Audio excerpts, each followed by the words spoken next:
Assalamualaikum warahmatullahi wabarakatuh.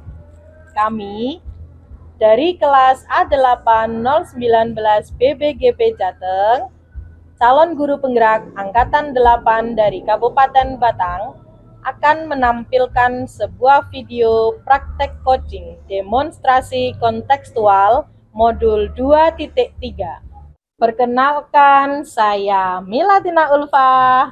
Saya Yeyen Afiati. Dan saya Emma Kurnianingrum Suni.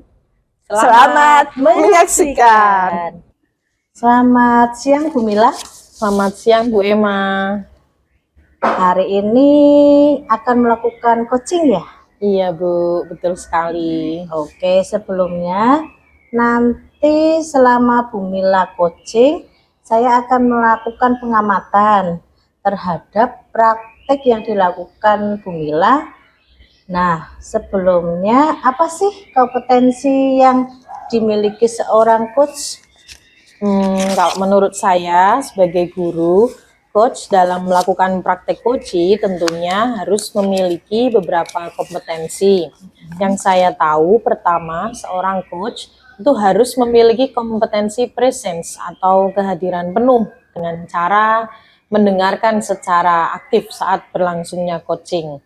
Kemudian yang kedua, ada seorang coach itu perlu mengajukan pertanyaan yang berbobot. Dan yang ketiga, perlu juga coach memberdayakan coachee, sehingga di sini nanti yang lebih banyak berbicara itu adalah coachee. Seperti itu, Bu. Baik, berarti ada kehadiran penuh ya Bu Mila ya.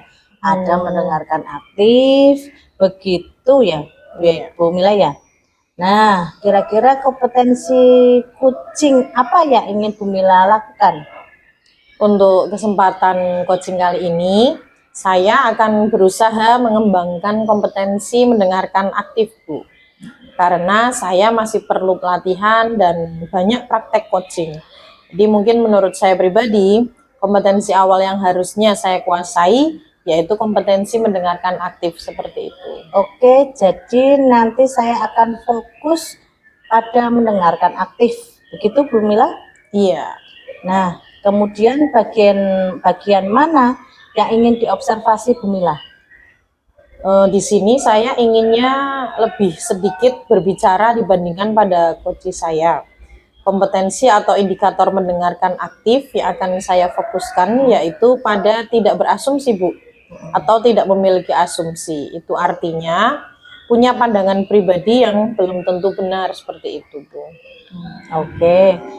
Nanti berarti yang ingin diobservasi adalah pada bagian tidak memiliki asumsi. Begitu ya, Bu ya. Kemudian indikator ketercapaian dari tujuan pengembangan kompetensi tersebut apa, Bu? Indikator dari tidak memiliki asumsi yaitu setiap coach menjawab, yang akan saya lakukan pertama memberikan apresiasi, kemudian tentunya mendengarkan aktif, dan setelah itu saya akan melakukan konfirmasi terhadap jawaban coach agar saya tidak memberikan asumsi yang belum tentu benar. Seperti itu, Bu. Baik, berarti nanti yang akan dicapai Bu Mila itu bisa memberikan apresiasi dan mengkonfirmasi jawaban. Begitu ya? Iya, betul sekali. Jawaban dari coach itu ya. Nah, demikian kegiatan pra-observasi dari saya Bu Mila. Selanjutnya akan dilaksanakan kegiatan coaching ya bersama coach. Baik, selamat siang Bu Yeyen. Selamat siang, Bu Mila. Alhamdulillah ya kita bisa ketemu. Tadi juga sempat ketemu di lomba itu ya. Iya, tadi kecantikan. Bagaimana nih kabarnya Bu Yeyen? Alhamdulillah, Bu Mila, baik, sehat. Beliau bagaimana kabarnya? Alhamdulillah, sangat baik dan bahagia Bu Yeyen. Kalau boleh tahu Bu Yeyen sekarang kerja di mana ya? Oh, saya ngajar di SD Kespan 07 Bu Mila. Oh, yang itu dekat kantor Polsek Batang itu ya? Iya betul, belakangnya Bu. Berapa kali sih saya lewat situ ya? Masa? Tapi ya belum pernah masuk ke SD situ ya. Kalau misalnya besok-besok saya mampir, boleh? Boleh dong, silakan Bu Mila dengan senang hati. Ya kalau siswa di sana di SD Suwarno 7 tadi ya, itu bagaimana itu kondisinya? Kalau siswa di tempat saya itu sih layaknya siswa pada umumnya ya, anak-anak di sekolah lain seperti itu. Kalau perbandingannya dari kelas 4, 5, 6 itu gimana biayanya? Apakah semakin baik atau bagaimana? Saya rasa kalau semakin kesini kok semakin menurun ya Bu Mila ya, terutama itu tentang kepekaannya terhadap lingkungan. Kalau tidak salah, biaya pengajar mapel PJOK ya? Iya betul Bu Mila. Jadi di mapel PJOK kan berarti ada materi yang terkait dengan kebersihan gitu ya, Betul. kesehatan. Nah, inti dari pembicaraan kita ini, Bu Yayan ingin menceritakan apa? Bu? Saya itu ingin mendapatkan apa ya Bu, penyelesaian dari masalah yang sedang saya hadapi saat ini Bu Mila. Jadi di mana saya itu sering menemukan beberapa siswa yang kepekaan terhadap lingkungannya itu menurut saya masih sangat rendah sekali seperti itu. Seperti itu ya, Bu. Saya konfirmasi lagi ya Bu, bahwa di sekolah Bu Yayan ini terjadi suatu masalah, yaitu tentang tingkat kepekaan siswa terhadap lingkungan ya Bu. Boleh diceritakan Bu, tingkat kepekaan siswa terhadap lingkungan itu contohnya yang seperti apa ya? Kalau menurut saya itu ya Bu, kan kepekaan terhadap lingkungan itu bisa berarti lingkungan makhluk hidup yang ada di sekitar maupun lingkungan sosial mereka. Kemudian dari kepekaan lingkungan yang berupa makhluk hidup itu yang sering saya temui dari mereka, yaitu apa ya, kesadaran untuk menjaga lingkungan, menjaga kebersihan itu masih sangat kurang. Kemudian kalau yang berhubungan dengan lingkungan sosial itu, empati mereka atau respect anak-anak itu, misalkan ya ada guru yang butuh bantuan, itu tidak peka untuk membantu gurunya. Harus gurunya itu dulu yang meminta bantuan ke mereka, seperti itu. Ya, terima kasih atas jawabannya Bu Yayan. Berarti salah satu ketidakpekaan yang Bu Yayan maksud ini terkait dengan yang pertama yaitu tentang kebersihan terhadap lingkungan ya Bu ya. Terus tentunya juga dengan tingkah laku murid atau respect murid terhadap bapak ibu guru itu juga kurang peka ya. Kemudian apa yang Bu Yayan harapkan dari pembicaraan kali ini untuk mengatasi ketidakpekaan siswa di sekolah? Yang saya harapkan dari permasalahan ini, pastinya saya itu ingin siswa saya itu sadar akan kebersihan lingkungan, pentingnya menjaga kebersihan lingkungan, dan bisa muncul kepekaan dari dalam diri siswa terhadap kondisi yang ada di sekitar mereka. Sudah ya? Iya. Itu ya begitu. Ya. Berarti harapan Bu Yayan itu intinya bagaimana sih siswa di sekolah Bu Yayan itu sadar terhadap kebersihan, juga peka terhadap lingkungan ya, yang tentunya lingkungan yang ada di sekolah itu. Kemudian kira-kira apa ya Bu yang bisa Bu Yayan lakukan agar murid-murid di sekolah Bu Yayan itu dapat sesuai dengan yang Bu Yayan harapkan, yaitu bisa sadar kebersihan, bisa juga sadar lingkungan, dan juga memiliki kepekaan atau respect, hormat kepada Bapak Ibu. Apa yang kira-kira bisa dilakukan? Kalau menurut saya, yang pertama yang saya bisa lakukan itu mungkin memberikan contoh ya Bu. Memberikan contoh bagaimana sih cara menjaga lingkungan, terutama kan saya di sini sebagai guru PJOK, guru pendidikan jasmani dan kesehatan. Jadi saya harus mencontohkan bagaimana menjaga lingkungan itu seperti apa, kemudian merawat tanaman, kemudian memperlakukan makhluk hidup yang lain seperti misal hewan-hewan di sekitar, karena saya sering Bu menjumpai misal ya ketika praktek di luar ruangan, di lingkungan sekitar atau di lingkungan sekolah, ketika mereka disuruh mengamati itu, yang ada malah apa Bu? Malah merusak. Berarti kan kepekaan mereka dalam menjaga lingkungan itu masih kurang, seperti itu Bu. Lalu mereka masih sering buang sampah sembarangan. Terus dari permasalahan tadi kan pertama saya bisa memberikan teladan atau contoh seperti itu ya Bu. Kemudian yang kedua yang berhubungan dengan kepekaan sosial, ya saya harusnya bisa memancing kepekaan mereka dulu. Misal kondisi saat saya masih repot dan membutuhkan bantuan, saya akan menyindir-nyindir Bu, menyindir-nyindir mereka seperti itu. Misalnya nih, ini kok nggak ada yang bisa bantu saya ya, ini kok nggak ada yang bisa bantu ibu ya, seperti itu Bu. Mungkin seperti itu langkah-langkahnya Bu Mila. Luar biasa sekali. Langkah atau salah satu strategi yang Bu Yayan lakukan itu dengan memberikan contoh, kemudian juga bagaimana sih cara memberikan pemahaman tentang kepekaan sosial terhadap murid-murid ya, agar bisa merawat lingkungan, menjaga kebersihan, seperti itu. Nah, kira-kira nih kalau saya tanya, kira-kira kompetensi Bu Yayan dalam menerapkan atau langkah yang akan dilakukan dari rencananya Bu Yayan itu sudah dinilai berapa nih Bu? Misalnya nih dari skala 1 sampai 10 yang selama ini Bu Yayan sudah lakukan, skala 1 sampai 10, kira-kira peran Bu Yayan dalam mencapai tujuan tersebut itu sudah sampai mana Bu? Kemudian kira-kira mau ditingkatkan sampai berapa? Oh, jadi kalau menurut saya nih Bu, dari skala 1 sampai 10, karena saya merasa masih belum memberdayakan orang lain, mungkin skalanya masih 5 ya Bu ya. Karena saya belum berani untuk memberdayakan orang lain, misal warga sekolah yang lain, misalnya seperti itu Bu Mila. Oke, berarti menurut Bu Yayan posisinya masih di skala 5 ya Bu?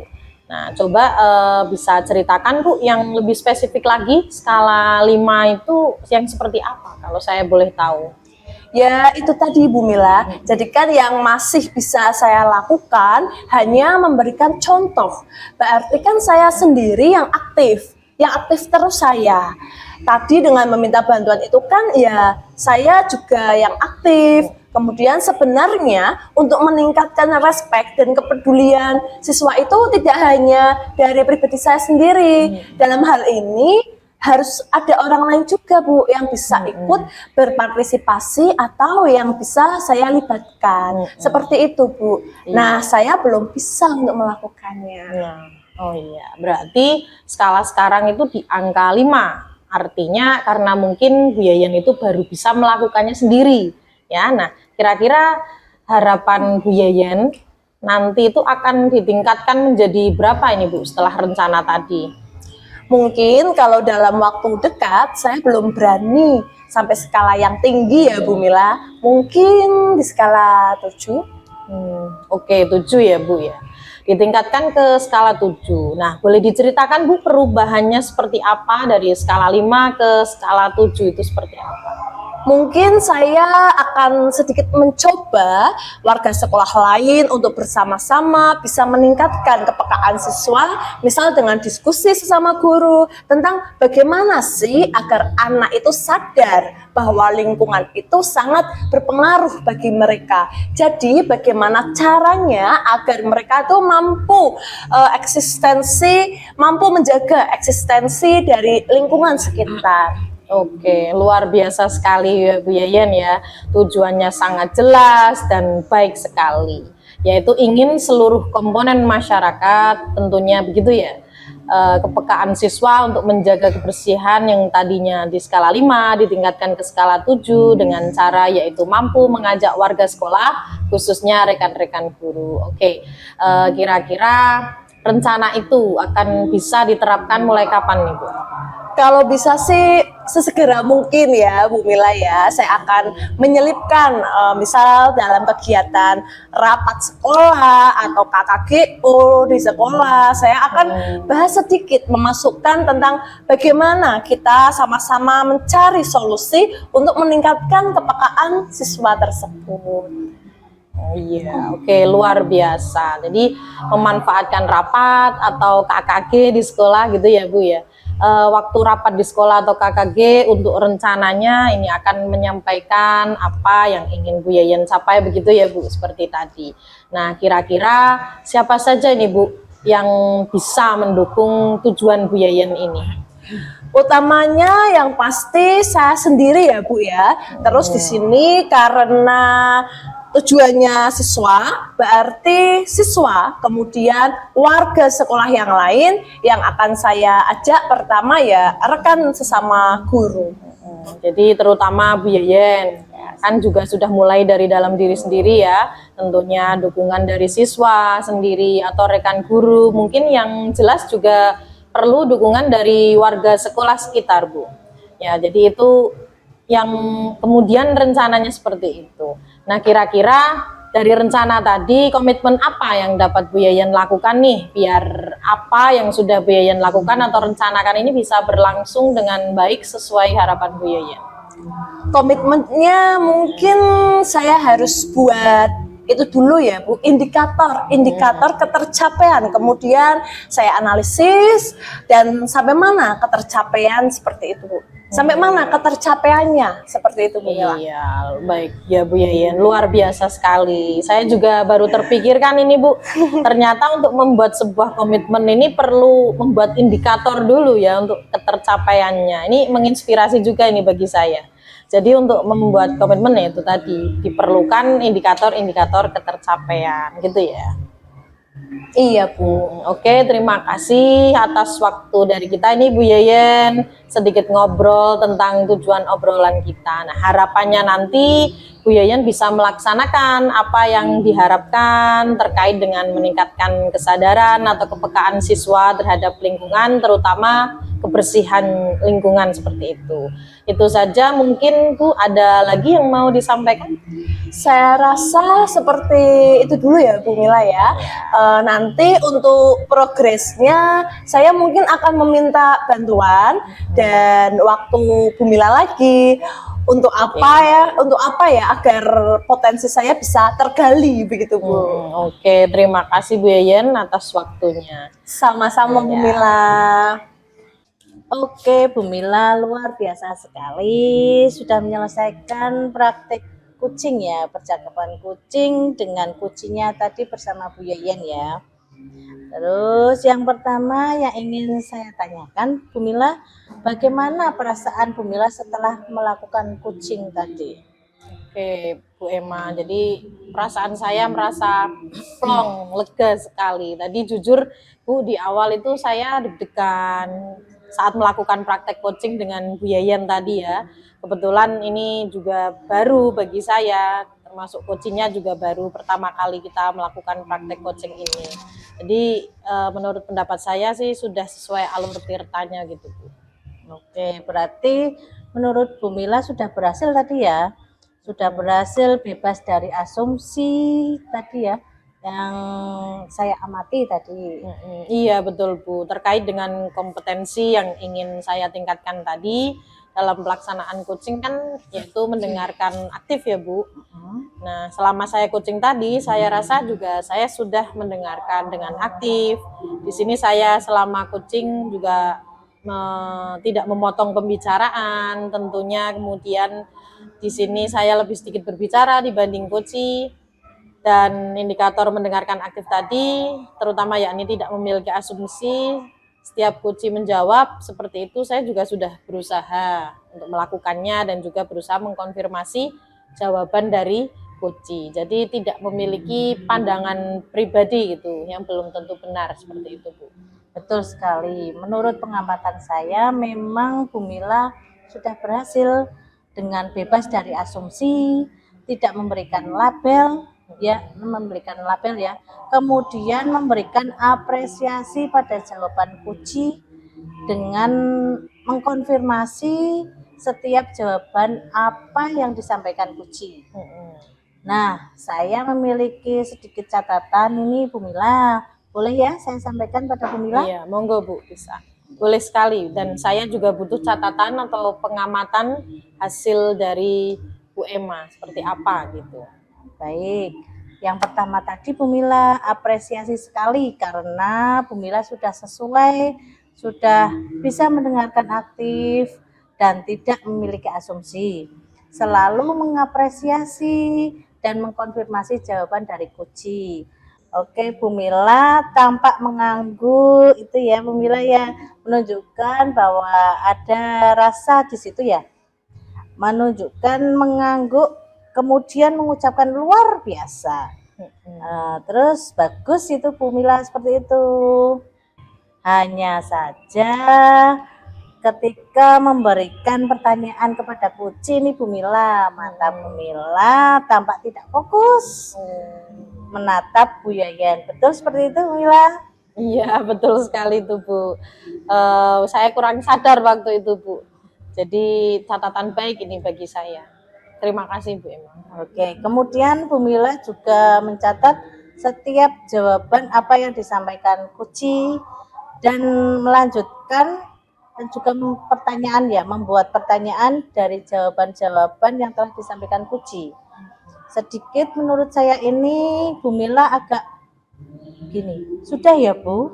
Ketika Bu Mila selesai menjawab atau diberi jeda sebentar melanjutkan jawaban, Bu Yayan ya menanyakan sudah ya Bu, seperti menunggu apalagi yang akan disampaikan seperti itu Bu. Oke, ada lagi Bu Emma? Kemudian ini Bu Mila catatan lagi. Tadi sempat di akhir menanyakan rencana tadi Bu Mila itu membuat apa ya? Yang pertama itu membuat pertanyaan yang berbobot yang disampaikan ke Kuci. Tapi langsung sekaligus 2 pertanyaan Bu Mila. Jadi pertanyaan itu harusnya satu dulu Bu Mila. Setelah itu dijawab dulu satu, baru Bu Mila menanyakan lagi pertanyaan selanjutnya. Seperti itu Bu Mila. Terus kira-kira skala berapa ini Bu Mila? Harusnya itu dijawab dulu. Seperti itu Bu Mila ya. Itu catatan dari saya. Nah setelah ini kira-kira kompetensi apa yang ingin Bu Mila kembangkan? Oke, baik. Kalau tadi saya sudah berusaha mengembangkan kompetensi mendengarkan aktif ya Bu, mungkin untuk kedepannya ini saya akan berusaha untuk meningkatkan kompetensi mengajukan pertanyaan yang berbobot itu Bu. Karena menurut saya juga itu salah satu kompetensi yang bagi saya pribadi itu cukup butuh waktu yang lama untuk latihannya, kemudian untuk memancing pertanyaan berbobot ini. Nah, kedepannya saya ingin meningkatkan kompetensi itu, Bu, yaitu mengajukan pertanyaan yang berbobot. Betul sekali Bu, pertanyaan berbobot itu sangat perlu untuk menggali informasi dan tentunya berbobot itu sifatnya terbuka Bu Mila dan berasal dari jawaban Kuci seperti itu ya Bu Mila ya. Iya, betul sekali Bu. Demikian Bu Mila, demikian Bu Mila observasi kali ini. Saya rasa cukup ya. Terima kasih Bu Mila sudah jadi coachingnya Bu Yayan dan saya Emma Kurnianing Rumsuni. Assalamualaikum warahmatullahi wabarakatuh. Waalaikumsalam warahmatullahi wabarakatuh.